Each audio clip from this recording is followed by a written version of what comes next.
Dans les titres de cette édition, Olivier Bokor et Oswald Omeki déposés en prison suite à l'audition déroulée toute la journée de ce mardi à la Criette. Les deux hommes impliqués dans une affaire dite d'atteinte à la sûreté de l'État sont déposés pour la suite de la procédure. Vous suivrez dans cette édition tous les détails. Pendant ce temps, le recteur de l'université de Parakou est désormais vice-président du réseau pour l'excellence de l'enseignement supérieur en Afrique de l'Ouest.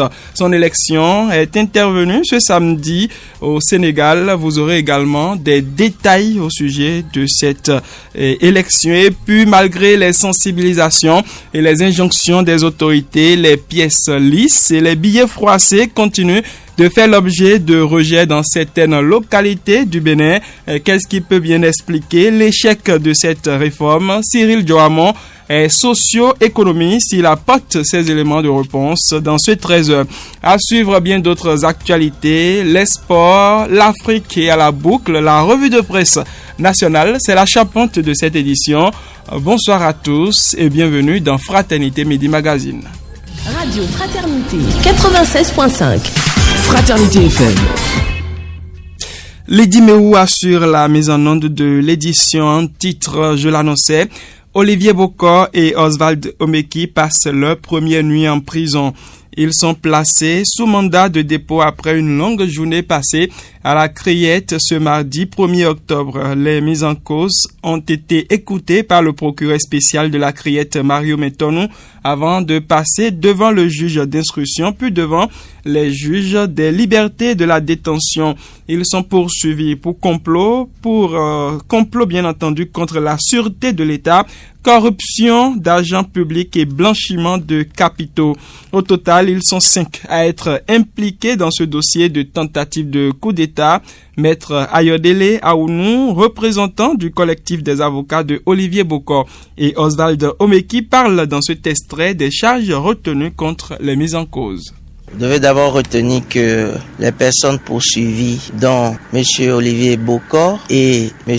Oswald Omeki, ainsi que M. Gbagidi, ont fait l'objet de mandats de dépôt, ce qui signifie qu'ils sont envoyés dans une maison d'arrêt en attendant la décision. D'abord, le nombre de personnes, il y a eu 5 personnes qui sont poursuivies. Et il faut retenir que de façon schématique, 3 ont fait l'objet de mandats de dépôt et les 2 autres sont poursuivis sous contrôle judiciaire. Techniquement, ça signifie qu'ils bénéficient d'une poursuite sans mandat, mais avec une liberté relativement restreinte. Et donc, ils vont retourner chez eux après avoir accompli certaines formalités. La procédure a été respectée. Vous savez, les faits sont criminels. Et quand les faits sont criminels, la loi exige que l'instruction préparatoire est obligatoire. Je peux vous citer les infractions que le parquet spécial a retenues. Je crois qu'elles sont au nombre de 4. Il y a atteinte à la sûreté de l'État. Il y a complot. Il y a blanchiment de capitaux. Et enfin, corruption d'argent public. Maître Ayodele Aounou rassure que la procédure judiciaire a été respectée et cette audition n'est qu'une étape de la procédure. Il précise par ailleurs qu'aucun fait matériel n'a été retenu contre Olivier Bokor et ceci a été même reconnu par le colonel Tovo Edjile. On écoute pour plus de précision Maître Ayodele Aounou, représentant du collectif des avocats de Olivier Bokor et Oswald Omeki, qui revient également sur la suite à donner à ce dossier. Non, mais la procédure ne fait que commencer. Et donc, comme je vous le dis, aujourd'hui, il n'y a eu aucune violation des droits de la défense. Tout s'est passé conformément à la loi. Et évidemment, le dossier va se retrouver devant les juges d'instruction. Et les juges d'instruction vont faire ce que la loi a prévu qu'ils fassent. Et la défense fera également son travail. Nous ne sommes pas encore en procédure de jugement. Nous sommes techniquement aujourd'hui en procédure d'instruction. Cependant, évidemment, pour pouvoir poursuivre quelqu'un, il faut qu'il y ait une certaine charge. Et donc, relativement à cela, ce que je peux vous dire à l'étape actuelle de la procédure, c'est qu'il est révélé à travers les constances du dossier que concernant M. Olivier Bokor, il n'existe aucun fait matériel. La justice pénale se fonde sur des faits concrets. Et parlant de faits concrets, il n'existe pas. Et le colonel qui est présenté comme le chef d'orchestre ou qui peut être présenté comme comme le chef d'orchestre, a reconnu lui-même qu'il n'a eu aucune discussion avec M. Olivier Bokor relativement à ce qu'il a appelé une tentative d'atteinte à la sûreté de l'État ou tentative de coup d'État, tout ce que vous voulez. Donc, matériellement, ça n'existe pas. Et tout comme lui, maître Carlos Agosu, avocat de l'ancien ministre des Sports Osvaldo Omeki, indique clairement que son client n'a pas reconnu les faits qui sont mis à sa charge. On l'écoute.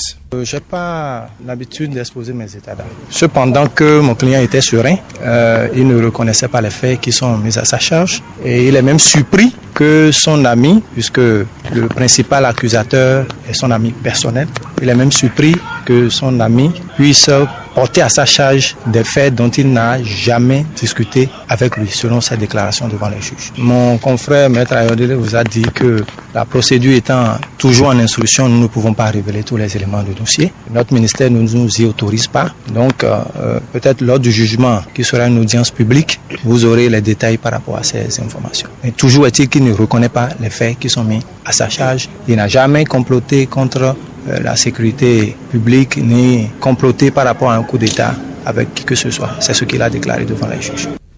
Après justice, on parle éducation dans cette édition. Je l'annonçais en titre, le professeur Bertrand Sogbosi Bokor vient d'être élu deuxième vice-président du réseau pour l'excellence de l'enseignement supérieur en Afrique de l'Ouest. L'élection du recteur de l'université de Parakou à ce poste au sein du RESAO s'est déroulée ce samedi 28 septembre 2024 à Dakar au Sénégal.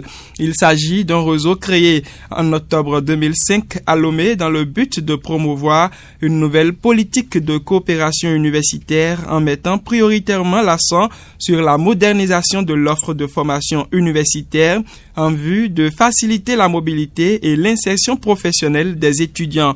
De plus, le RESAO a pour mission de définir, dans un esprit de solidarité et de synergie, les voies et les moyens indispensables à la mise en place du LMD, licence master doctorat, en partenariat avec les institutions nationales et internationales tels que l'AUF, le CAMES et l'UEMOA. Le RESAO, faut-il le préciser, regroupe actuellement des universités de 7 pays francophones d'Afrique de l'Ouest, dont les universités d'Abomey-Calavi et de Parakou pour le compte du Bénin. Et toujours éducation, puisqu'on parle d'université, les étudiants du Bénin sont désormais mieux restaurés que par le passé. C'est ce qu'a fait savoir la ministre de l'Enseignement supérieur et de la Recherche scientifique, Éléonore Yahi Ladékan, répondant aux questions des journalistes sur les améliorations apportées dans la restauration des étudiants. La ministre a fait savoir que les restaurants universitaires sont passés des cuisines avec des bois de chauffe aux cuisines modernes. Aussi, les étudiants ont vu leur action alimentaire ramenée à la normale, ceci malgré la surenchère des produits sur le marché. On écoute pour plus de précision Éléonore Yahi Ladékan, ministre de l'Enseignement supérieur et de la Recherche scientifique.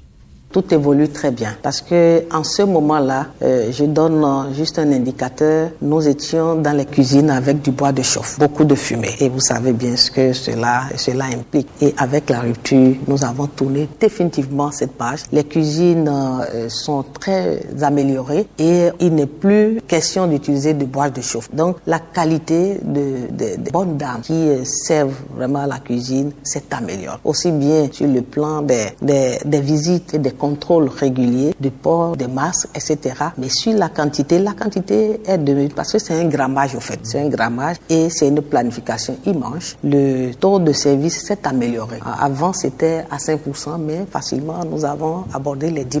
Les 10% par rapport à ceux qui viennent réellement visiter donc nos restaurants. Les prix n'ont pas changé. Donc ce qu'on peut craindre, c'est qu'on dise qu'on a augmenté les prix. Non, on n'a pas augmenté malgré que il y a les denrées qui ont connu de renchérissement. Malgré ces nombreuses innovations apportées dans la restauration des étudiants, le gouvernement ne compte pas s'arrêter en si bon chemin. Il est prévu la construction des hangars modernes proches des amphithéâtres pour rapprocher la restauration des étudiants. Éléonore Yahi Ladékan, ministre de l'Enseignement supérieur et de la Recherche scientifique. Pour le côté restauration, nous n'allons pas dire que c'est Eldorado parce que nous voulons toujours ce qui est bien pour nos enfants. Et c'est pour cela que déjà le chef de l'État et son gouvernement ont prévu d'améliorer la pratique donc de service de repas dans les restaurants. Et déjà cette année, nous allons commencer avec une autre façon de servir le repas à nos étudiants. Vous savez un peu ce qui a été fait au niveau du port autonome. Ça, c'est vrai que c'est un autre sandine. Quand on va ramener cela à l'échelle universitaire, nous allons également faire en sorte qu'il y ait de bons hangars, très bien, et qu'ils soient vraiment installés un peu partout. L'objectif étant quoi? De permettre aux étudiants de ne pas trop attendre avant de manger. Donc, et d'avoir des hangars proches de leurs entités. Ils sortent, ils mangent, ils continuent leur formation. On parle toujours éducation, mais cette fois à un degré plus bas. Les manuels et cahiers d'activité au cours d'initiation CI et au cours préparatoire CP interdits de vente aussi bien dans les écoles publiques que privées. Décision du ministre de l'enseignement maternel et primaire, Salimane Karimou, à travers un communiqué en date du 30 septembre. La mesure fait suite à un constat sur le terrain. Certaines personnes vendent illégalement ces documents initialement destinés aux apprenants. Suite à cette décision du ministre, une équipe de la rédaction est allée à l'EPP Dépôt dans la première circonscription scolaire de Parakou pour constater sa mise en application. Aïssatou Doubourou, directrice de l'EPP Dépôt Groupe A, explique que ces cahiers d'activité manuels sont déjà distribués gratuitement aux écoliers depuis le début de la rentrée scolaire 2024-2025. On l'écoute. Oui, nous avons reçu les cahiers d'activité des classes de CICP et les décodables aussi de CI. Aussitôt reçus, les élèves sont entrés en possession de leurs documents, de leurs cahiers d'activité manuels.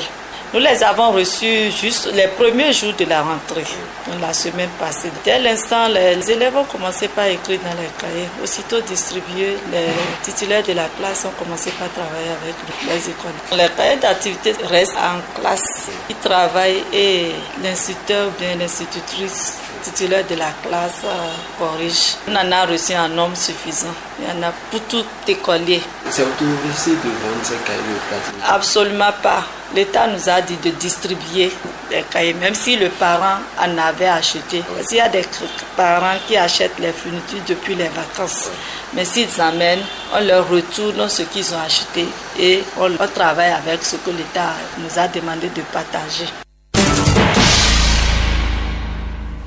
Refuser les pièces de monnaie ou billets de banque sous prétexte qu'elles sont lisses ou froissées est un comportement qui s'observe toujours dans le rang de la population au Bénin, malgré l'interdiction de refus des pièces de monnaie lisses et billets froissés. Il n'est pas rare de tomber sur certaines personnes qui refusent carrément ces pièces sous prétexte qu'elles sont pas bonnes. Cette attitude entraîne des incidents dans certaines localités, surtout au niveau des transactions. Toutes les mesures prises par les autorités pour l'acceptation de ces pièces et billets semblent ne pas porter des fruits. Les différentes sensibilisations sont rares et les sanctions ne s'appliquent pas. Que faut-il faire pour contrecarrer cette habitude de refus qui est ancrée dans le quotidien des Béninois? À ce sujet, nous avons posé la question à l'agro-socio-économiste Cyril Dioamon. Il propose des solutions pour l'acceptation des pièces lisses ou billets froissés. On l'écoute. D'un certain point de vue, c'est regrettable parce que c'est véritablement gênant et bon, voilà, c'est un fait et on fait avec. Je pense quand même que en plus des sensibilisations, c'est trois choses à mon sens qui doivent être faites pour que cette mesure, pour que ce fait social là on puisse avoir un thème. La première chose, c'est véritablement rassurer. Vous savez que nous sommes dans un pays où il n'est pas rare de voir des billets qui sont pas vraiment dans la logique, enfin, des billets qui sont pas très catholiques circuler aussi. Et donc, ça existe. Et lorsque, dans le subconscient, on a la possibilité, on sait qu'il y a la possibilité d'avoir des billets qui sont pas des vrais ou des pièces qui sont pas des vrais, évidemment, écoutez, lorsque la pièce qu'on vous tend présente quelques anomalies, la première réaction, c'est de dire non, écoutez, il faut pas. Donc, il faut travailler d'abord à ce que ce soit, je ne dirais pas que le secteur n'est pas assaini, mais que véritablement ce soit mieux assaini, que ce soit très très très bien assaini pour que tout ce qui est opérateur économique, tous les ménages et tous les Béninois soient véritablement rassurés. Cyril Joamon, agro-socio-économiste de développement, propose également de mener jusqu'au bout les sensibilisations.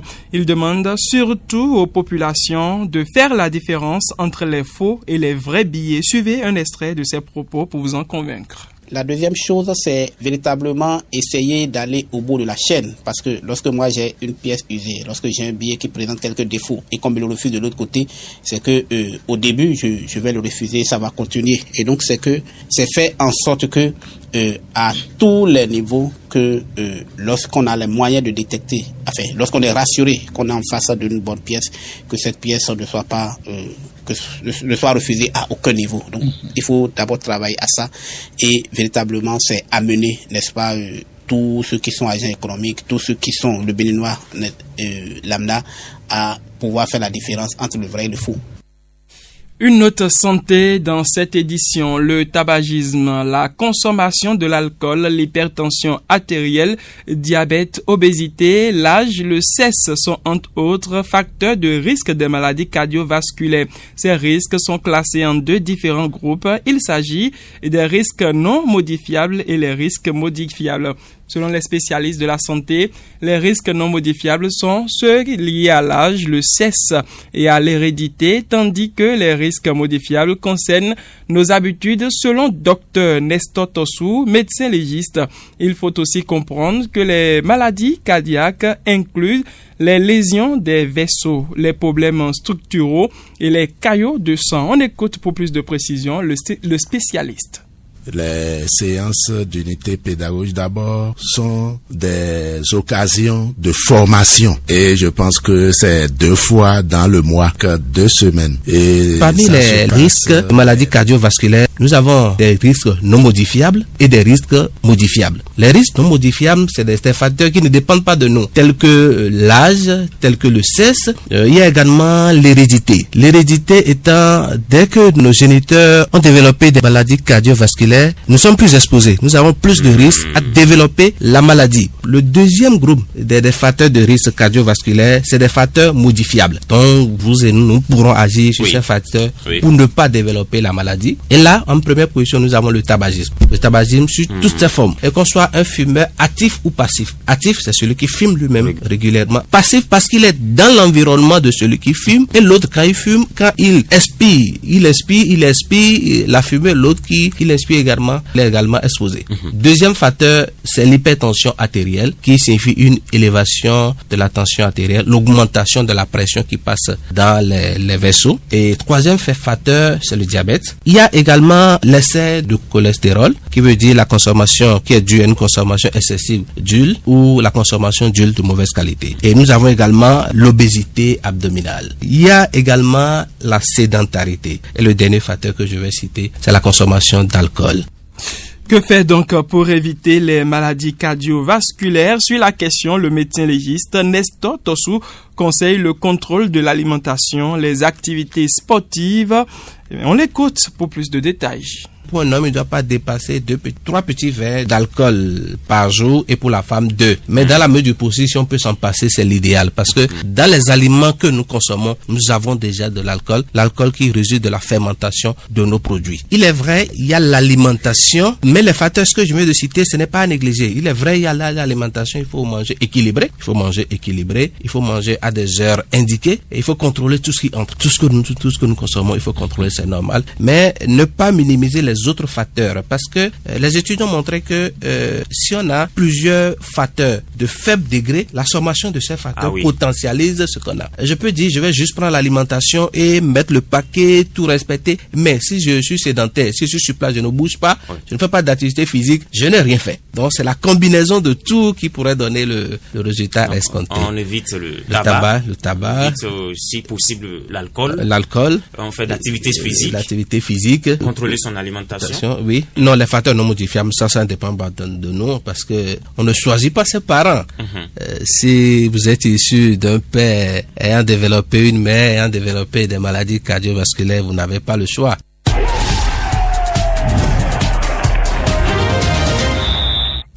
Le moment est arrivé de parler sport et c'est avec vous, Jacques Degbé. Bonjour. Bonjour, Hilary Chabalot. Le Sénégal, on démarre avec Aliou Cissé qui va quitter la tête des Lions. Un clap de fin pour Aliou Cissé à la tête de l'équipe nationale du Sénégal. Le technicien sénégalais va annoncer son départ dans quelques heures, vainqueur de la CAN, la Coupe d'Afrique des Nations 2021.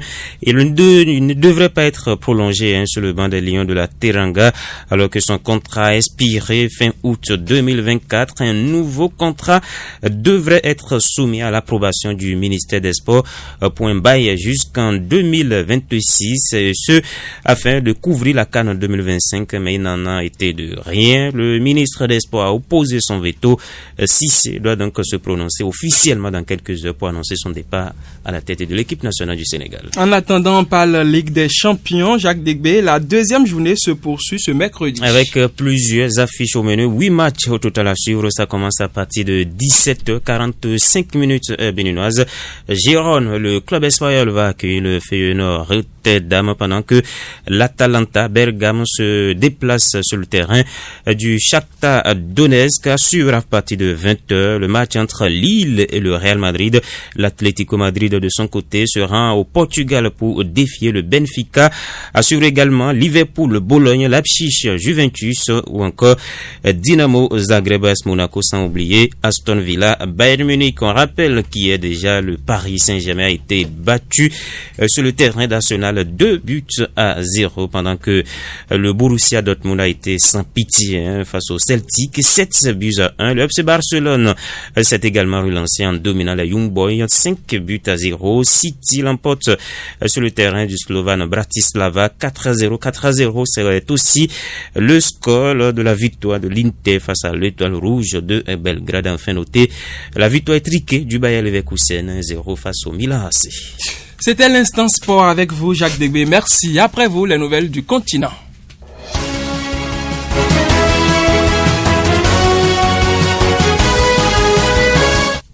La nouvelle sur le continent avec vous, Mansourata Deni Jibril, bonjour. Bonjour. On va démarrer par le Niger. Le général Mohamed Toumba appelle à dénoncer tout comportement suspect.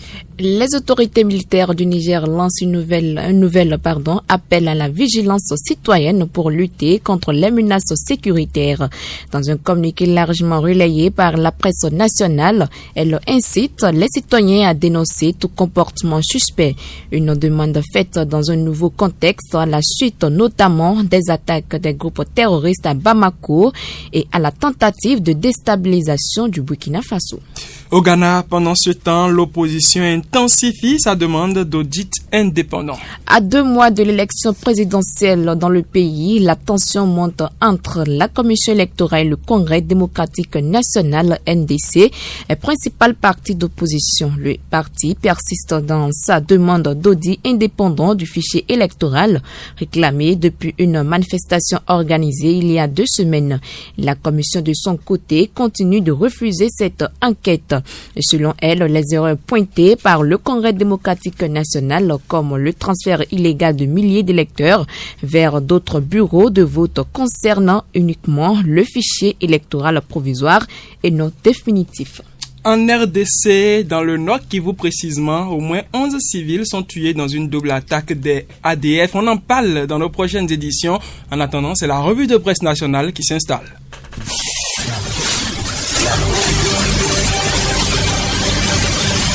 Bonjour à tous, bienvenue dans cette revue de presse. L'ex-ministre des Sports Oswald Homeki et l'homme d'affaires Olivier Boko impliqués dans la tentative de coup d'État au Bénin sont placés sous mandat de dépôt. Le matinal, la Nouvelle Tribune, le Canal du Nord d'Aïbi Info Matin Libre, le Potentiel, l'investigateur, l'événement précis Info Matin Soleil Levant et bien d'autres publications en parlent et précisent que c'est ce qu'a décidé le juge des libertés et de la détention de la Cour de répression des infractions économiques et du terrorisme CRIET après leur présentation opposition le mardi 1er octobre 2024. Avec cette étape, les prévenus ont été auditionnés par le procureur spécial près la criette Mario Metonou qui les a envoyés vers le juge d'instruction et au total, 5 personnes ont été présentées. Les 2 principaux prévenus que sont Olivier Boko et Oswald Khomeki ont été mis en détention provisoire avec une 3e personne. Les 2 autres accusés proches de ces derniers ont été mis sous contrôle judiciaire, fait savoir le Canada du Nord qui précise qu'il s'agit du chauffeur de l'ex-ministre des Sports et un agent comptable proche de Olivier Boko. Le colonel Dieudonné Tevouedre, commandant de la garde républicaine qui a été également cité dans l'affaire, n'est pas poursuivi, font savoir le potentiel, l'investigateur Martin Libre d'Aibi Info et bien d'autres journaux. Il a été écouté en qualité de sachant et Olivier Boko est déposé à la prison civile de Cotonou et Oswald Khomeki quant à lui séjourne à la prison civile d'Akro-Misreti. Les charges retenues contre ces différentes personnes sont complot contre l'autorité de l'État, corruption d'argent public et blanchiment de capitaux, concluent les publications. En tout cas, selon Matin Libre, la liste des personnalités embastillées pour coup d'État aux perturbations de la Constitution du Bénin s'allonge. Olivier Boko et Oswald Khomeki hier, grand soutien de Patrice Talon, rejoignent leurs compatriotes de l'opposition Rekia Madougou et Joël Aïv, fait remarquer le journal. Pour mémoire, rappelle la publication, l'opposante Rekia Madougou est condamnée à 20 ans de prison pour avoir financé une opération visant à assassiner des personnalités politiques pour empêcher la tenue de scrutin et ainsi déstabiliser le pays. Le verdict jugé sévère contre l'ancienne garde des Sceaux est tombé le samedi 11 décembre 2021, rappelle le même journal qui précise qu'avant, la même criette a condamné l'opposant Joël Aïvo à 10 ans de prison le mardi 7 décembre de la même année. Et au regard de cette actualité brûlante, le journal dit s'attendre à d'autres interpellations. La liste apparemment n'est pas close. À qui le tout, se demande le journal.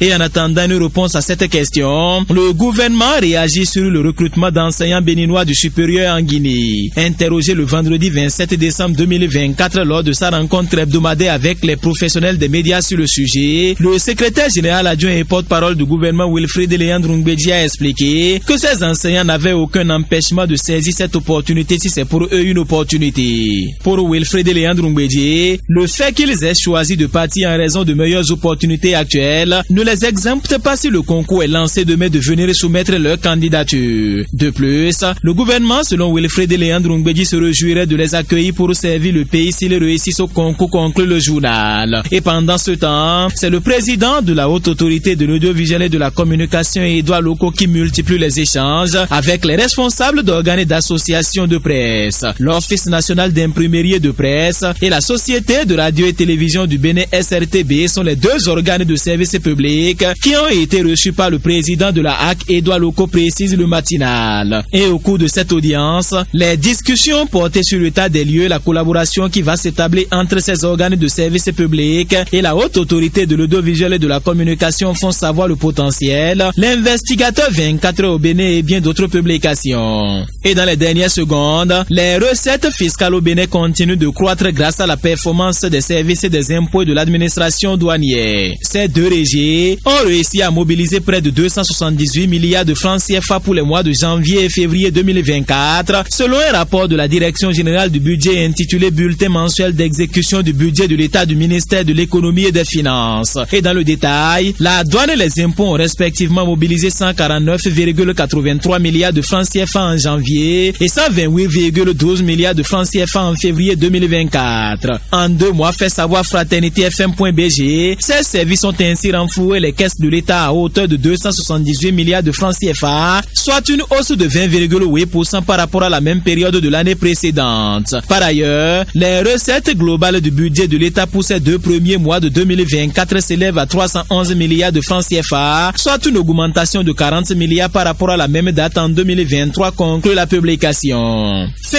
de cette revue. Merci de m'avoir suivi.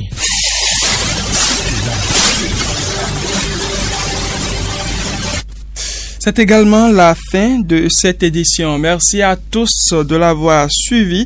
Lydie Meou a assuré la mise en onde de ce 13h. Karine Diegui était à l'édition. À la présentation, on me retrouve Ulrich Abalo. Bon appétit à vous si vous êtes encore à table. C'était le journal sur Fraternité FM.